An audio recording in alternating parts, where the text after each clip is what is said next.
Everybody listen to We're Not Wizards, because we are the best, and we're not wizards, no matter what anybody says. Goodbye.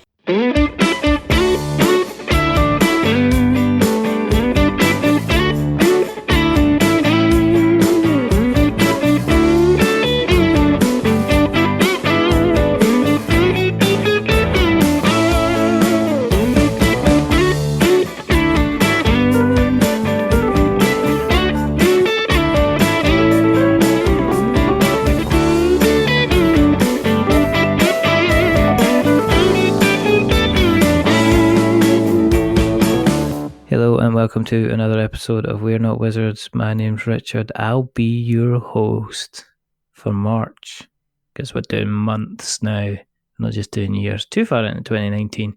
Can't even say Happy New Year to people. This is kind of like, is it a repeat offender? I don't know. They're just offensive anyway, so I thought we'd bring them back in. We spoke to this person round about Christmas time, I think, and so we brought them back in because I said I would, and I am a person of my word. And so joining me is Emma May from Emmerse Studios. Hello, Emma. Hiya. That's excited. I know, I'm so excited. Sound totally glorious to be here. Energy level -2. I'm not as hyper as I was with the Pogs. I think that, like all these kind of bad habits, that eventually they kind of take over your life and they just drain you of your energy. So I take it, have you put them away? Have you burned them yet? They're actually behind the laptop, so they're quite close. I hope you do not happen to kind of bring them out. I'm kind of glad you turned off the camera so I don't have to see them. Actually, the camera is staring at them. I don't want to know. For people who haven't listened to us for the first time, thank you for listening to us. The reason that we do this is quite simple, because I like doing it. There you go. It's a good enough reason to do anything. If it's legal, then kind of crack on. And the second reason that we're doing this is because, as I say, we spoke to Emma back a couple of months ago, and at the time I interrupted her in her explanation about marketing, getting your game to market, and all these wonderful things. So two things happened. First of all, we're going to speak a little bit about what we were meant to be speaking about, and I said we were going to hold off speaking about because we wanted to bring it back for another show and another kind of time when we had some time to talk about it. And the second reason is that you also put some questions out to Twitter and I was just like, what are you doing? So well, it's the same thing that we're going to talk about, because I think all of the things that were asked were around this subject. Yeah. So we got, or at least I can mold it into the subject that we're going to talk about anyway. So we can put on our business faces. So I've got my business face on. Have you got your business face on? Always. Always. I've got my business hooded top. It's time for business. Me too. It's time for business. Me too. It's time for business. Yeah. I went out in my. I went to London the other day, and I was wearing my Emmerse Studios hoodie, because it's just the most comfortable hoodie I've got. I don't have any other hoodies, and my friend was like, "Great marketing, Emma." I was like, "I'm just comfortable." The other thing is, as well, is people will be wondering what kind of music you make if you go about wearing an Emmerse Studios kind of top. Folk will be saying, no, then fine then. That's fine. I don't know. Okay. Okay. I do worry about wearing this shirt out in public. Why? Because then people can look me up and then know what I do. Like, anyone could be on their phone going, "Oh, what's Emmerse Studios then?" and then just find out my company. It's kind of like one of those things, isn't it? It's the Groucho Marx thing. Is they can stalk me on Twitter and see all the stuff that I've written. I wouldn't. Whilst I'm like out with friends doing other things. I wouldn't want to have be part of a club that would have me as a member, kind of thing. I'm always worried about that. That's why if I've got t-shirts and that made, it's only got the kind of the logo on it. It doesn't really have anything else. So at worst case, people think I'm a road sign company. It's one of these things. Thing is, you got to be seen, but then it's like sometimes you're too seen. I know. And then you can just get, I don't know. I was originally I thought, I'm kind of tempted to make kind of multiple t-shirts and just kind of different colours and just have a different t-shirt for every day. But I've not got that far because buying those types of t-shirts is quite expensive. It's not good. Anyway, shall we move on with the quiz? It's a labour of love. It is. It's like, I don't know, it's like 14 quid for a t-shirt. It's ridiculous. Should we hold off on the questions as long as possible? Just answer them all at the very end. Yeah, just like do one word answer. It's like, yeah, no, yeah. And then we'll come back to it in the next episode. It's just an excuse. Any excuse at all. But we should catch up. How are things anyway? Are you busy? A little bit. It's been slow.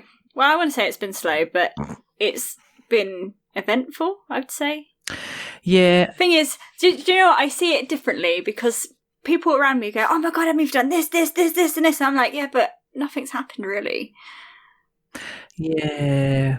It's kind of, I don't know, it's kind of everybody celebrating their own victories. And I think people have a right to kind of celebrate their own victories when they decide they're going to celebrate their own victories. And it's difficult because it's like, I don't know, it's kind of like your measure. Okay, look at it this way, right? I posted up that we reached a milestone in the number of downloads that we had. But there's part of me that's saying, am I bragging about this, or am I just saying it's a milestone, or am I saying I'm proud of this achievement? It's kind of a mixture. Do you know what I mean? It's kind of like a mixture of different things. Yeah. I don't want people who are maybe not got as many downloads going, oh, you're just bragging. But there'll be some people out there going, a piffling 60,000. That's ridiculous. How dare he even brag? He should be cowering in the corner with that level of kind of interest kind of thing. So it's a strange kind of thing. But see, I think it's really hard to decipher that. I do have some news. Like you say, congratulations on your downloads, by the way, because that is phenomenal. It wasn't me that did it. It was other people. So I can only, do you know what I mean? It's kind of like... Other people were saying it about you. No, other people have downloaded it. I don't... It's not like I'm on the download button going, download, delete, download, delete, download, delete. No, it's kind of... No, but that's why it should be congratulated. Yeah, I guess. Because you have got an audience coming to you and listening to your podcast. We'll see for how long. I'm always worried people are just going to have enough. It's just going to go somewhere else, you know. It's kind of like, do you ever get that feeling where you listen to or you experience somebody else's stuff that's involved in the same sphere as you, and you're just like, oh, this is so much better than anything I do. All the time. I was listening to, there's a couple I listen to at the moment. I'm always impressed with the works of Dan Hughes and Mike DeLisio, who have both been on the show but sporadically bored. And I listen to their stuff, and the way they just do conversation is just amazing. But then I've started... I think I listened to some of theirs with you, actually. Yeah, they're just amazing. They're just like so... it's just really good, really, really good. Yeah, and they just don't necessarily talk about board games. It's absolutely fantastic. And I also listen to Ben Maddox, 5 Games for Doomsday, and he does like... He's not afraid just to kind of drop a quick kind of show that's like 10-15 minutes when he does like a review. So he does kind of interviews. He stole my idea about, the 3 games that you would take on a zombie apocalypse. I'm pretty sure, because he's been going a year, so I'm pretty sure he stole it. He says it's Desert Island Discs. I don't believe him. But he does this amazing kind of show that, you're just like, his production values are right up there. The sound quality is amazing. And I'm just sitting there. And partly I'm enjoying it. And partly I'm scratching my nails down the walls in sheer, unadulterated jealousy. That's just the way that it is. So I don't know if you've experienced I was talking about this. Yeah, I have it. I've experienced it with other people. Some in the board game sphere, some not in the board game sphere. And I think, literally I was saying this to someone last night, or was it even today? Because it was just a revelation, because sometimes you can spend so much time looking at what other people are doing and then feeling so inadequate in yourself because you think, oh, they're doing this, this, this, and this, and I'm over here doing these things, but that's not good enough. I should be doing all of those things. And then we end up just trying to do so much that we don't go anywhere at all. And it's so important for you to like focus on what you're doing and enjoy the things that you like, and don't worry what other people are doing, and just enjoy their content and watch them grow. Yeah. And then you'll be much better, they'll be much better, and you'll be both supporting each other. Yeah, we're still such a tiny kind of place in the map that I think it's really difficult kind of to, I don't know, we're so small. Even like the big guys are still really small compared to kind of other media and content creators. And I think sometimes it's kind of like, oh, you got them on the show, or you've just done this, or how did you manage to do that? But sometimes it's like, well, do you know, it is really strange though, because I mean, I'm not that big, and most people come to me and they're like, oh my god, Emma's doing all this stuff, and I'm like, okay, but it's a weird kind of place to be in, because some people act as though you're a lot bigger than you are, and then in other circles you're nothing. No, I totally get that. I'm always pleasantly surprised when somebody actually even, it's like, you know, somebody just like leaves a lovely comment on Twitter, or puts a note on a Facebook, or just drops you a DM and says something nice, and you're just like, first of all, it's like, that's really nice, thank you. And secondly is, if you got the right person, are you kind of sure? You kind of think I'm just a normal person. Yeah. I'm just doing what I really enjoy, and I'm just trying to make something happen. But that has an influence and an effect on other people, especially when you're. It's that thing where it's, don't compare your chapter 1 to someone else's chapter 20. But the people that are like doing that sort of stuff, and you're at the beginning, it's great to have that connection. I think the strange thing for me is, when I started, I was reaching out to really big people like Ian Livingstone. I have had a couple of conversations with him, and he signed a book for me. And I don't know if you've seen or heard the podcast with Unlucky Frog. And I was like, yeah, I just approached him and asked him to mentor me, but I don't think he wanted to mentor me. But I mean, you've got to ask people, or you've got to do strange kind of hassling things, which is to kind of passively aggressive tweet at somebody until they actually say, look, what is it you actually want? Which no, you don't do that at all. Yeah. But I did reach out to like huge creators, like people who have been in the game for years, because those are the kinds of people that I want to be able to emulate and build my journey towards. And what I'm seeing is that now that I'm breaking into the market with being in Waterstones, and there's possibly a couple of other shops that I might end up getting into this year, that people are now coming to me going, Emma, how you done it? And that is actually one of the questions that I was asked for this podcast. Is how do you get into like high street retailers, or even just how did you get into small indie stores and building your brand? Shall we then jump into a couple of questions? Questions. Let's jump into a couple, because you've got I don't know the questions, because I have the questions. The trouble is, yes, what happens is that you kind of started off a topic, and then everybody else kind of piled in with questions, and by that time the thread is like 1,400 messages long, and you know, I'll be honest, I'm just like going that. on for days. I'm just like that. What? No idea what's going on. Anyway, it's a bit insane, isn't it? Twitter's getting a bit too much to handle. You can probably answer them. So I'm going to go off and have a cuppa while you finish off the rest of the show. Well, I'm just going to do the podcast on my own, am I? Yeah, pretty much. That sounds like a plan. Thank you very much for offering. Yeah. The questions are, shall I just tell you all of them, and then I will answer the pandemic question, or the second whatever part of you feel, just part of conversation. Just ask them. Okay, the questions are, How have you managed to get Quirk into as many locations, from small indie stores to Waterstones? And that was by One Survives. Right, okay. My second question was, Hello, One Survives. any advice on marketing? Who was that? By Crooked Tower. Okay. And the third one was by Karen Rubens from Kazmantra. Yes. How do you turn a game into a business? Karen I feel like that Comic Turns, didn't she? Yes. Yes, she did. That's a huge, huge question, which I won't be able to get round to in the next 10 minutes. But, I mean, most of these questions I can mould into the pandemic method that I was talking about before. Infect your brilliance, basically. Yeah, that's my slogan. Is it on your hooded top? No, it's only on my Kickstarter campaign for Hallows. Infect your brilliance. It's disappointed. But it comes from Pandemic. But I thought Pandemic is such a brilliant game because once my friend taught me how to play it, I instantly saw how I was growing my business.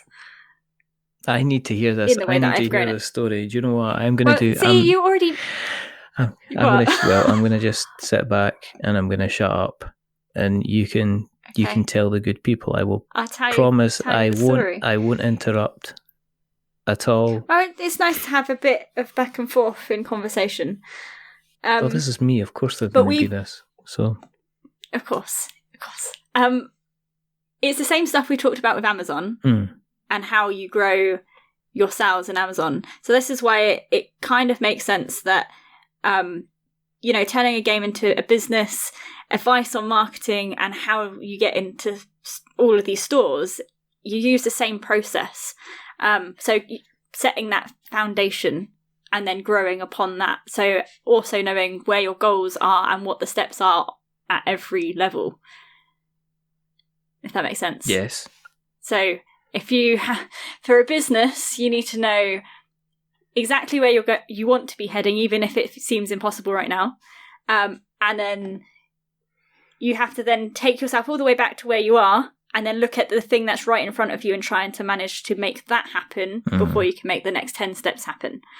And for me, that was, if I go straight to how do I get into stores? Yeah. Well, I've got a game concept. I'm going to find as many stores as I possibly can, and I'm going to then pitch my game idea to them, send them a copy, get them to play it, start this building a relationship with them. And then from there, I'm nurturing those conversations and relationships so that they then buy it in. And once they've brought it in, then I'm nurturing them through that sales process and making sure that everything's going well. So I can get those repeat orders. And then once I've managed, so these are the little steps. It's like 1, get into a shop, 2, get the repeat orders. Once I'm getting repeat orders, I can then use that story to leverage a larger chain. So I'm going to a bigger company and saying, we're in this store, and this store. And actually at Christmas, they've sold out every 2 weeks and they've had to keep getting my games back in. So my game really does sell when it's in shops. So I've got this little story of success I can tell. So you got a different way of, okay, I mean, talking from a board game perspective, you've not mentioned once about, you've not mentioned once about the product, which is interesting, because I could have, what do you mean? I haven't. Well, I could have conversation with board game designers, the guys that come on Kickstarter again and again and again, and they talk very much in terms of gameplay and mechanics and graphics and models and miniatures, and you're talking it strictly from a business point of view. It sounds like, I've got this game, these are the reasons, these are the features, these are the benefits, these are the reasons why you could be like another store that I deal with, and you could be getting lots of orders and therefore kind of making money if you stock our product. And I've never heard that from anyone else. I've never, honestly, in the 250 I shows. think that's really bizarre. That is really bizarre because, I mean, it's not bizarre because, I mean, if you've made a game that's got very unique mechanics in it, you're selling it based on the mechanics. Whereas with Quirk, it is a party game. Yeah. It's a card game. Yeah. And the thing that I find really difficult is I walk into a room and I tell everyone that I've made a card game, but I never ever tell them how to play Quirk. Ever. Yet people buy it from me. And I think it's just that point of I'm so enthusiastic about the product itself and the people around it that suddenly it's like you don't buy what you want, or you don't buy what people are selling, you buy what other people want. So as soon as I say 6,000 people have brought this game, suddenly you're more likely to want to buy it, whether or not you know how to play it or not. But someone else has played it and they loved it and they brought it for their friend. It's fidget spinners, isn't it? I mean, the product itself was sold on a concept of being educational and in some ways being therapeutic to a certain type of person who maybe had a difficulty concentrating. And by the end of it, people bought it because other people had fidget spinners, because other people's kids had fidget spinners, and people bought the version with lights because other other folks' kids had the version with lights. So it was almost kind of like that. It was taking it from being almost like a necessity purchase to just being a kind of a proper kind of, you needed to have it. People started collecting them, didn't they?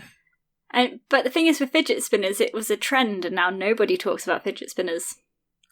Yeah, but I think it kind of work. I think it kind of does its thing at the time.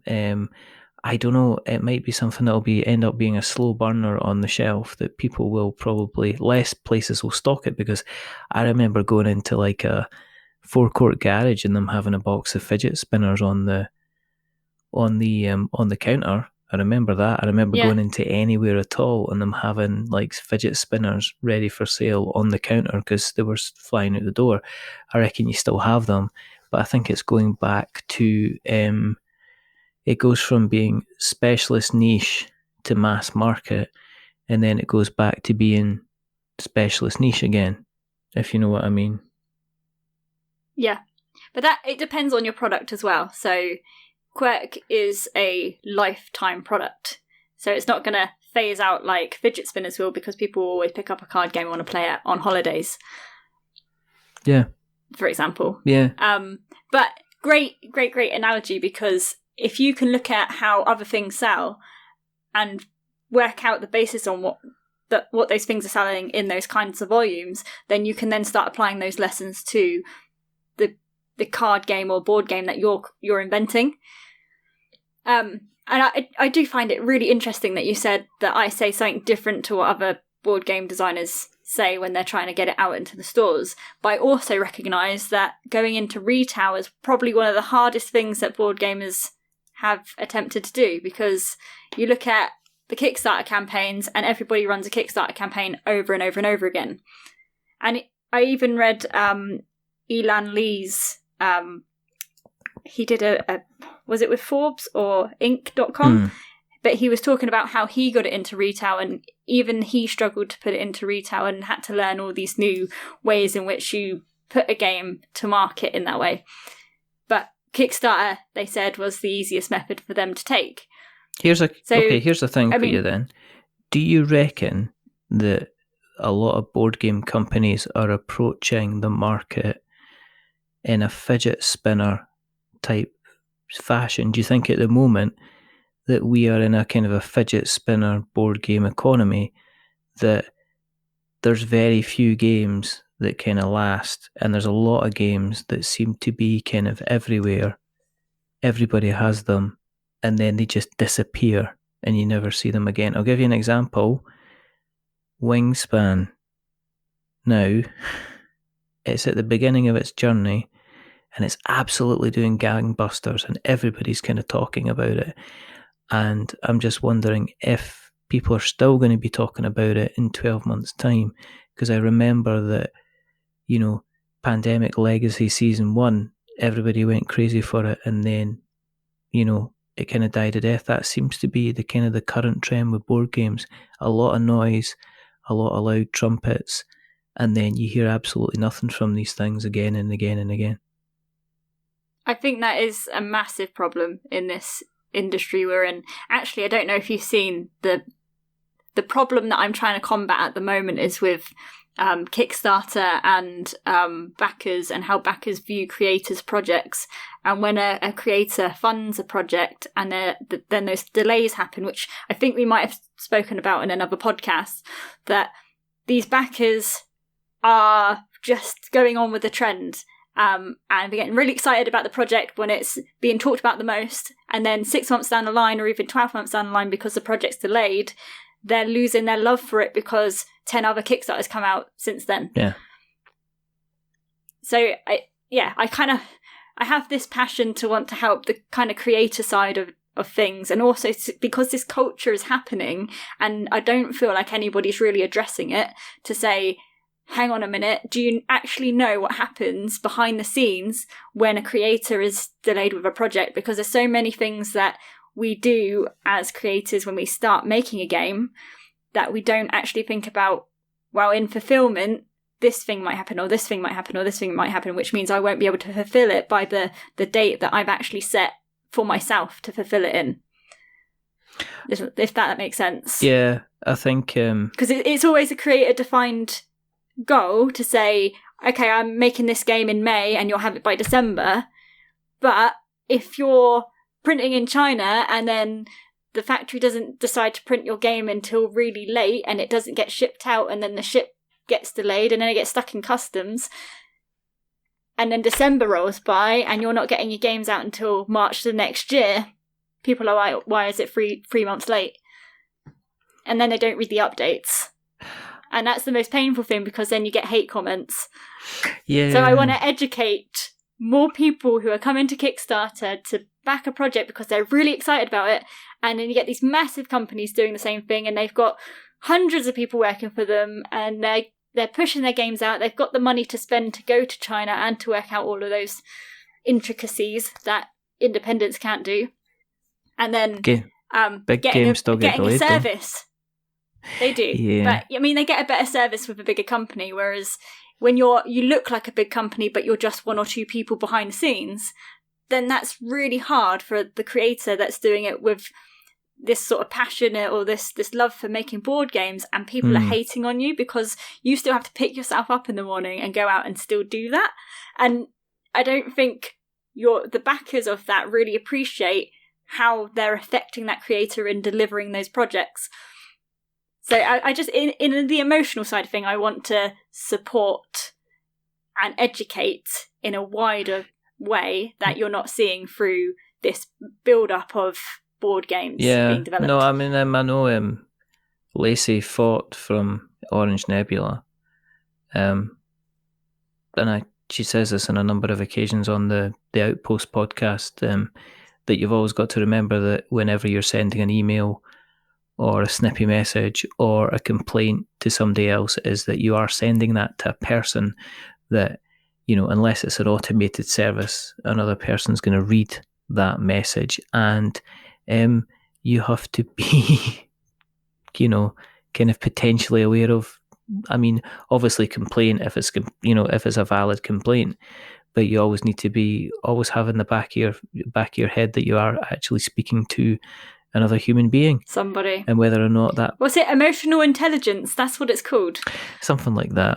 It's not something that you know, I can barely spell the word, let alone kind of use it, but I know kind of where kind of people are coming from. I don't think you would be the type of person to go on to someone's comments and be like, I'm really disappointed that this project's been delayed. I use the word disappointed because I find, you know, there's no point in saying, oi, you know, bumface, I don't like you.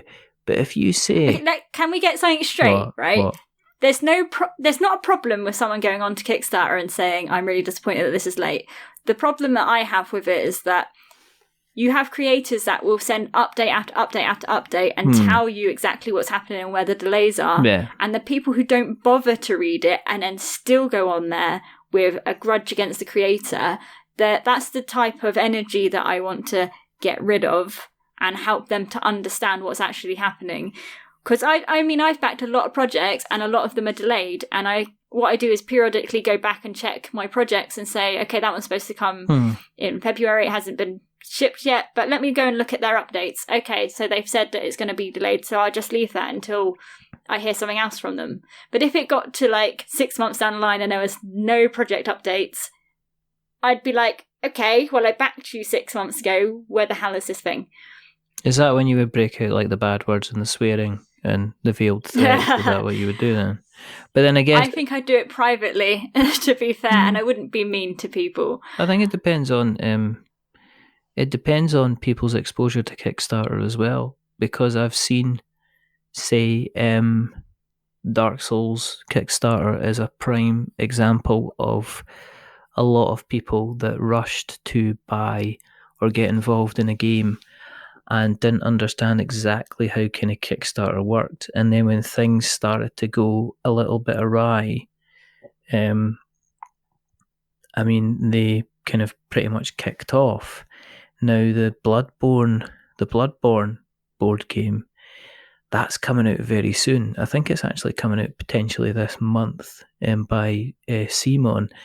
So I'll be interested to see kind of what kind of backers it kind of attracts as well, if it's going to be... But I also think if you start getting a larger audience, and this is why I like doing small campaigns, you get a large audience, then you can control exactly what's happening with that. And plus, if you do start getting really big and you're making X amount of money on Kickstarter, that's when you should be starting to hire in more people or looking at ways in which you can manage that.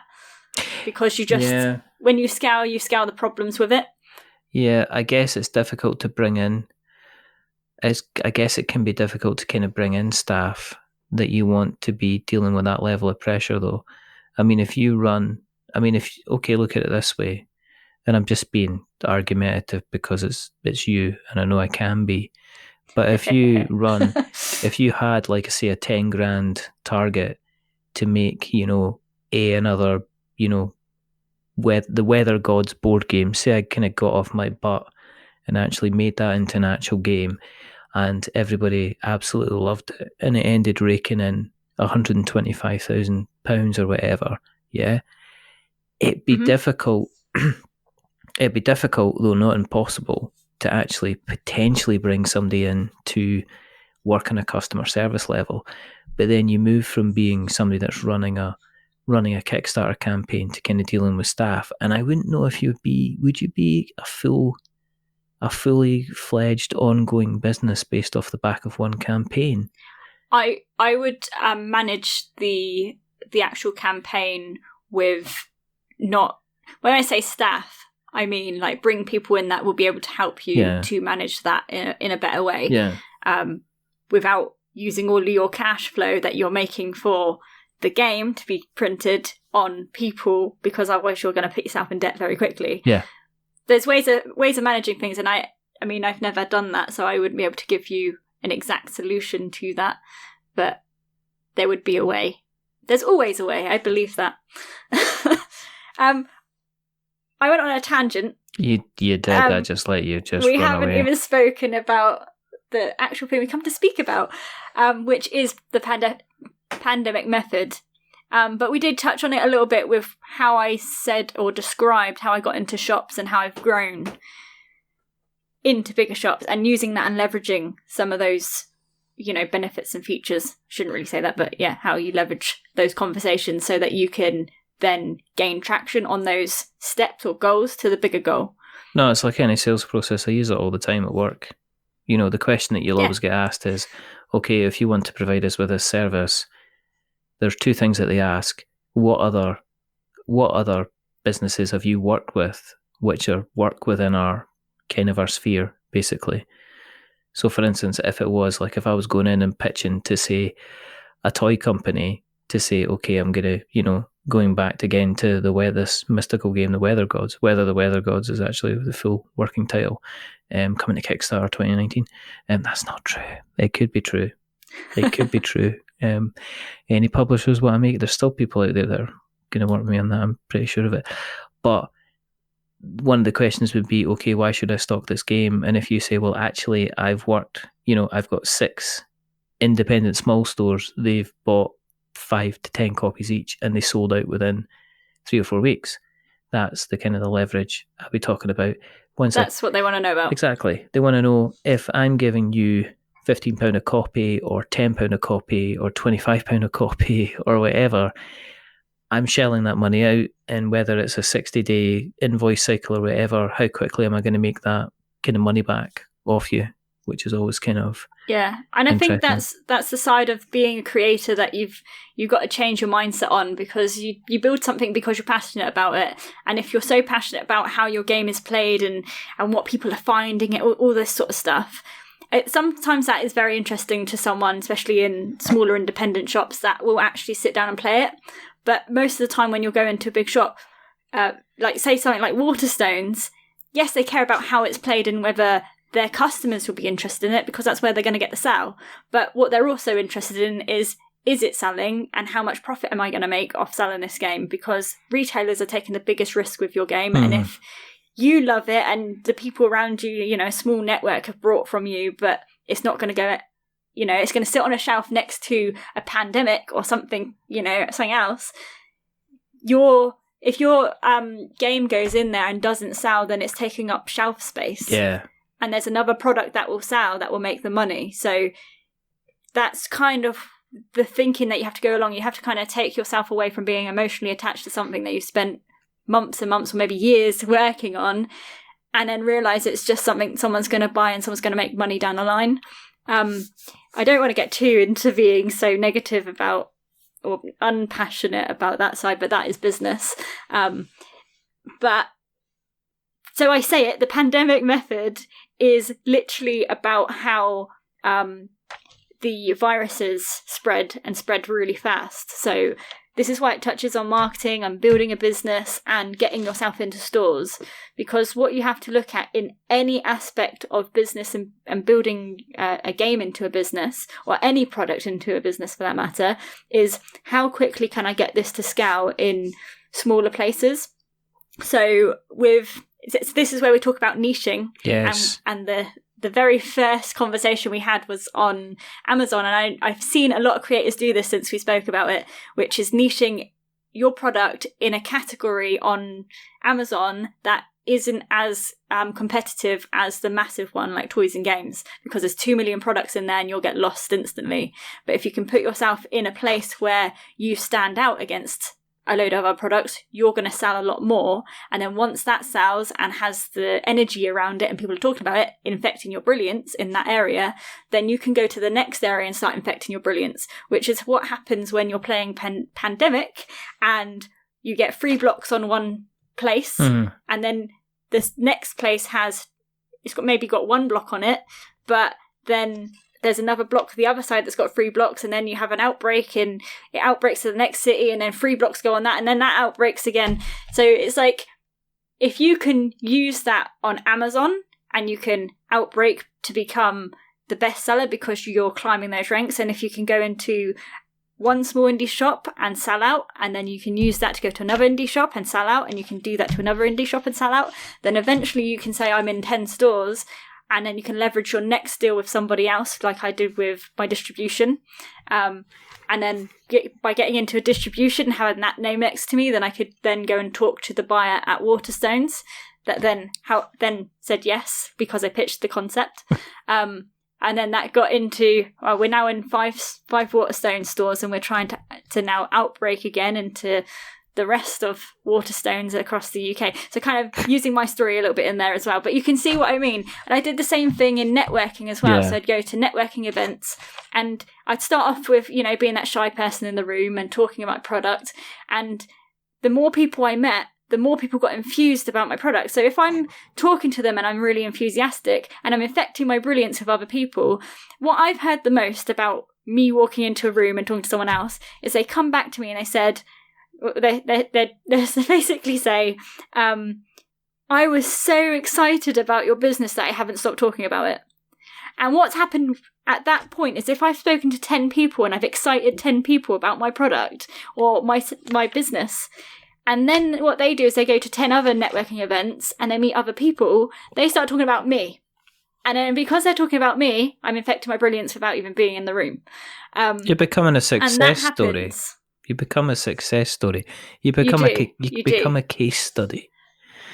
But you see what I mean about pandemic, and you use the Yeah. pandemic method, and you insert that into every single aspect of all the places that there's a stepping stone here, use that method. There's a stepping stone here, use that method. And then eventually, 10 steps down the line, you've hit your big goal. I mean, my big goal was getting into Waterstones, and I did that within 2 years, or under 2 years of running Quirk.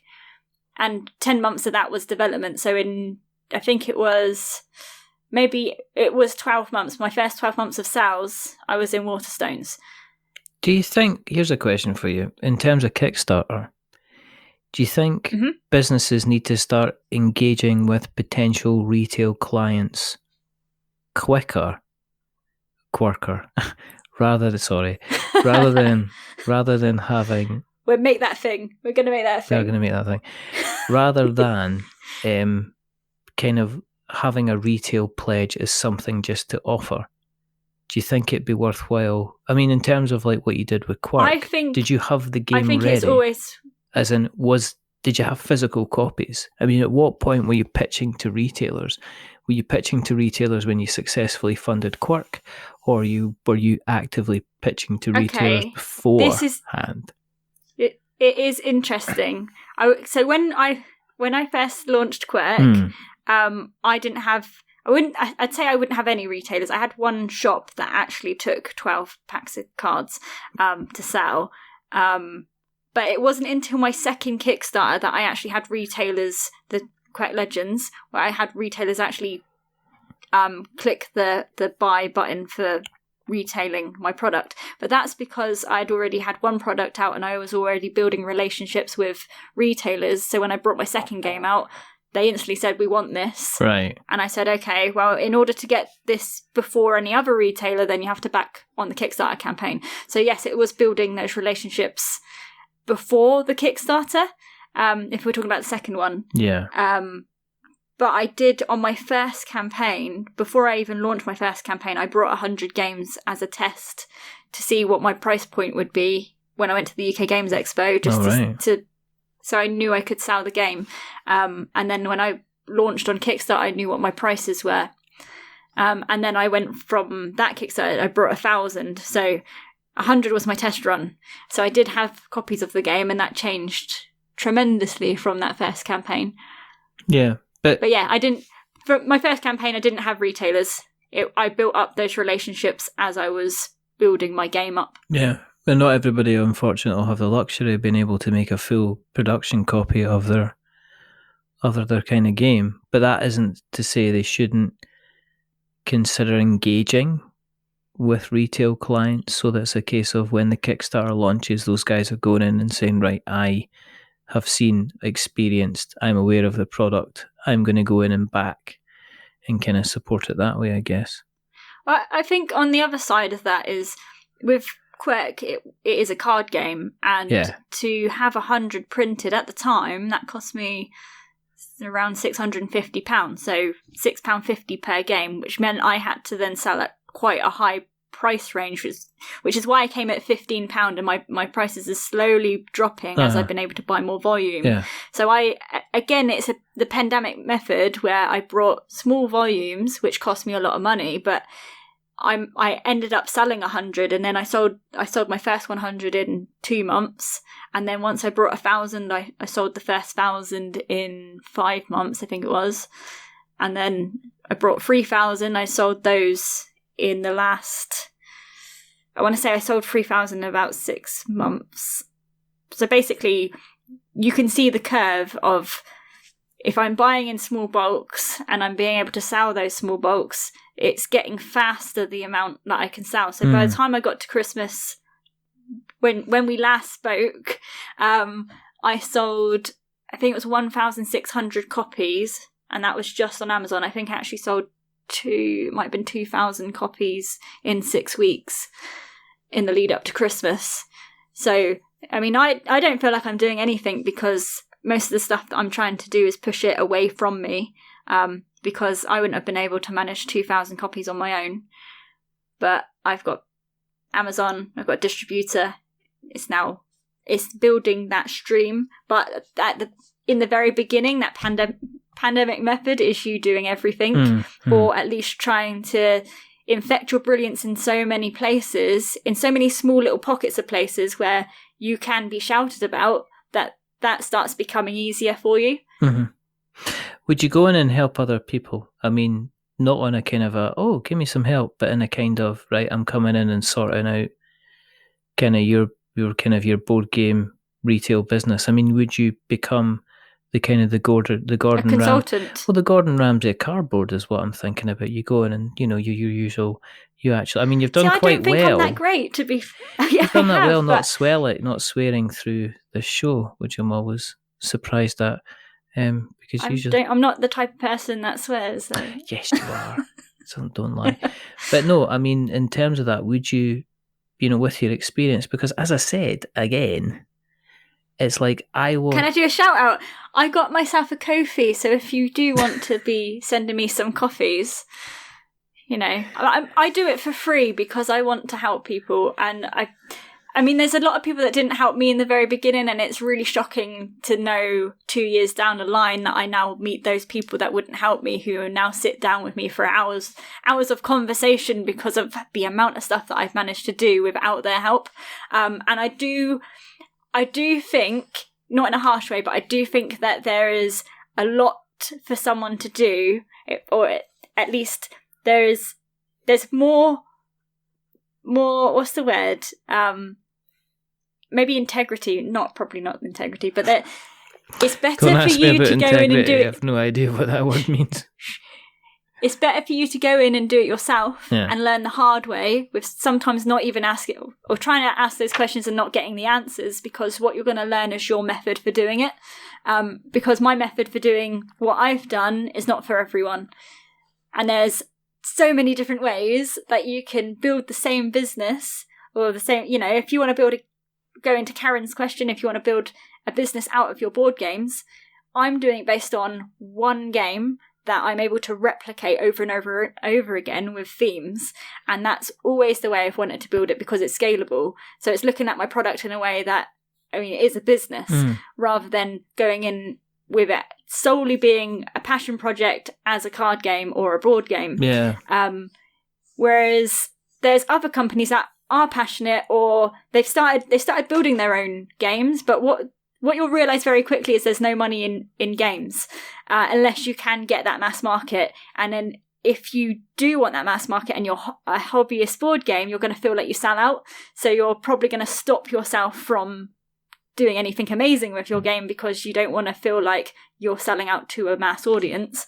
But the people that are building these businesses tend to then start making portfolios of games, and they usually bring in other designers, and then they help them through that process, so that they end up making little bits of money as they're building their volumes of games.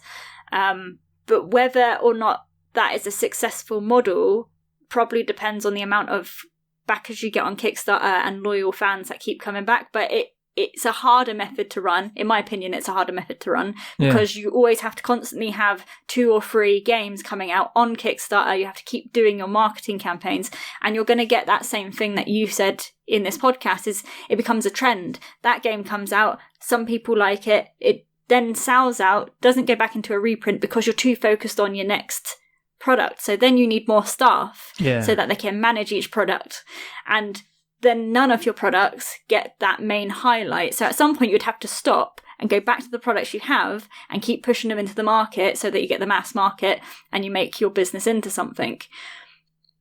That's my opinion. I haven't run a business like that, but there's a reason why I'm not running it like that. No, I mean, as I say, it's become the norm. It's a hard business to be in. Yeah. It's really difficult to, and I whenever I speak to, and I'm going to be speaking to Cesar from Alley Cat Games, who's kind of taken their model, which is to not be necessarily inventing games, but to actually be publishing a lot of games. Exactly. So that's what they're doing. But like with them, I don't know if that is a workable method for them, because I do think the games that they've produced have got that quality of they're so good that people will continuously buy them. Yes. So their portfolio is actually a lasting portfolio. Yes. But I guess it really does depend on how good that game is that you're working on and your standard of what do we accept as a game that comes into our house as a publishing house. Yeah, well, I mean, we'll see what happens with the likes of, say, Dice Hospital, which is did really, really well last year, and whether or not that's going to go to like a reprint and a re-release, and if there's going to be kind of like a retail tale on that. But as I say, it's the ever-changing world. I mean, I've even spoken to... I've spoken to massive companies who they're publishing companies, and I won't mention names, but they were talking about how when the process to having a really successful company that's making millions of pounds year on year, that has staff that are in different departments that are actually growing the company, they actually 1 year before are buying their games for the Christmas next year. So right now there's a lot. So in September time, they go to all of their clients and then they say, these are the games that we're going to bring out in our portfolio in the next year. Which ones are you interested in to stock in your stores? So they're doing it a year in advance, so they can then go to China and they can print 10, 50, 100,000 units because they know exactly what is going to be brought into stores. Yeah. And then by Christmas or September the next year, that then all the games are shipped in, they go into the stores, and then they do the run up to Christmas from September to December. And if you can get that model, then you're actually working towards something. But it is still incredibly hard for those big companies to keep winning those orders, because you've got a lot of bigger companies doing that, and you've only got, Waterstones or John Lewis and these bargain shops. There's only so many customers, so how many games and how much shelf space is there? Yeah. Because that's what you're competing against. Yeah, exactly. Yeah, and as I say, it's a shame that retail, because retail is still a lovely place for a lot of businesses to kind of live, survive, and kind of thrive. But it's like the same for example, with Quirk, there's so many people that... I had someone come to me the other day, I actually haven't replied to the email, I need to. But someone come to me and asked me to cut my prices down, and I'm not a big company, so I can't just go, I'm going to go get 20,000 units from China and get my prices right down and have this lovely product. But because I can't, and I'm not in that place to be able to say, I'm going to go and make that order, and then in 3 months' time, I'll make another order, because then that's going to come in, they're going to sell. I can't do that unless I've got the back history for it. Mm-hmm. So the way I work with my stock is when something runs out, and I print in the UK, obviously, so in 2 weeks, I know I can have another 6,000 games. And that's the level that I'm printing at, but I'm doing it based on forward momentum and judging.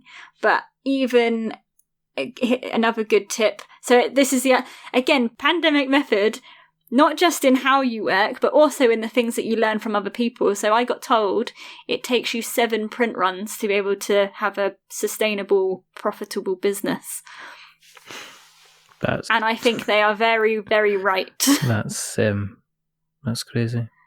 It's crazy. So if you look at any games company, you either need to have a sustainable product that's going to keep hitting reprints without Kickstarter, get to seven times doing that, or you need to have 7 products coming out which have got that profit margin on it for you.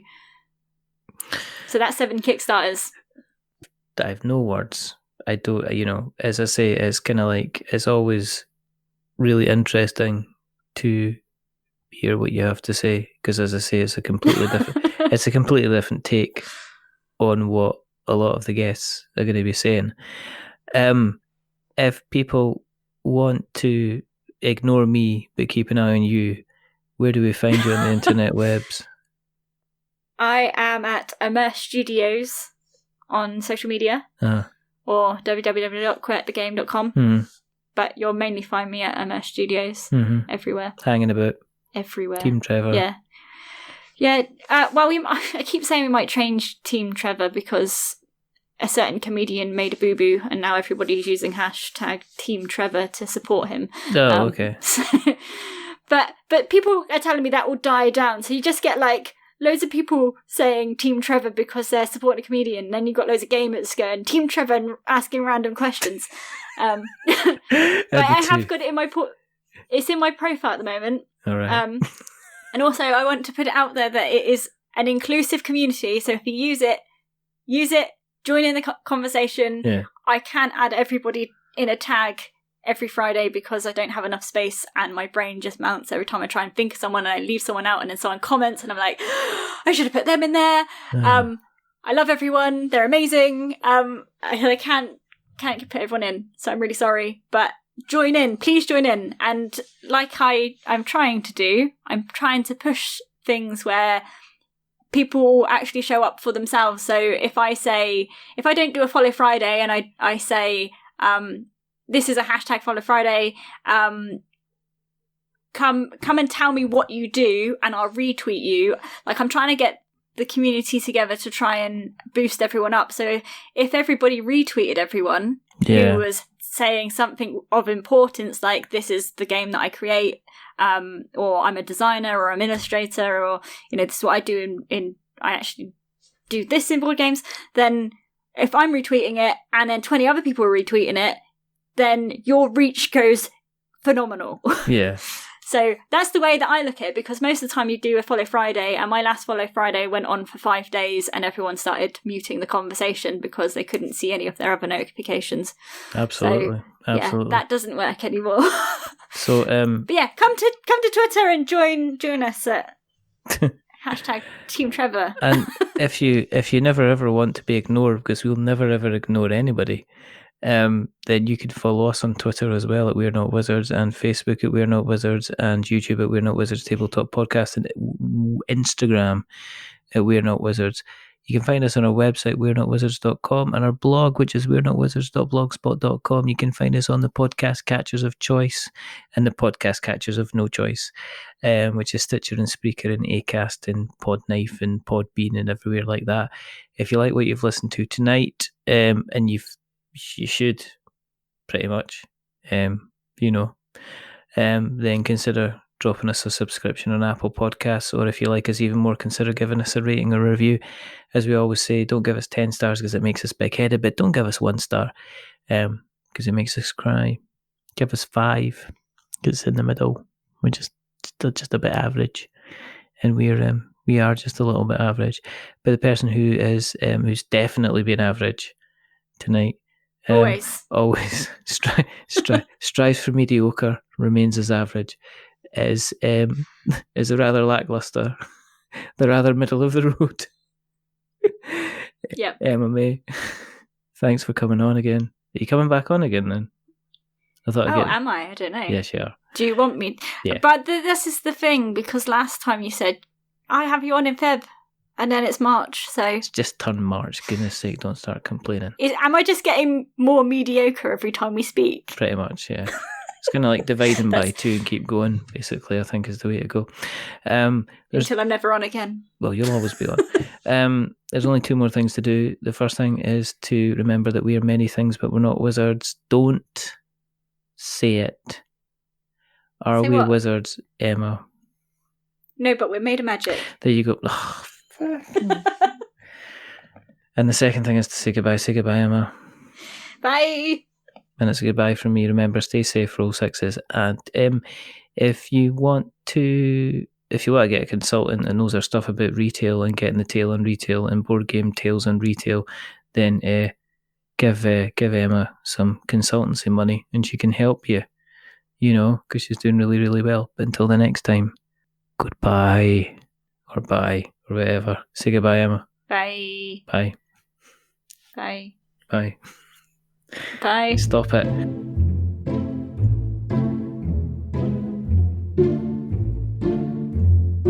A wizard is never late.